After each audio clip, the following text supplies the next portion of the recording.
Low video ಮಾಡ್ತಾ ಇದ್ದೀನಿ ಮಾತಾಡ್ಬಿಡ್ರು.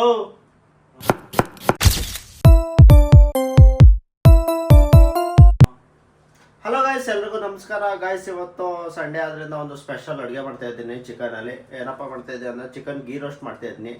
So ವಿಡಿಯೋದಲ್ಲಿ ತೋರಿಸ್ತೀನಿ. ಯಾರೋ ಹೊಸಬ್ರೇನ ನನ್ನ ಪೇಜ್ನ ನೋಡ್ತಾ ಇದ್ರೆ ದಯವಿಟ್ಟು ಫಾಲೋ ಮಾಡ್ಕೊಂಡು ಕಮೆಂಟ್ ಮಾಡಿ ವಿಡಿಯೋ ಇಷ್ಟ ಆದರೆ.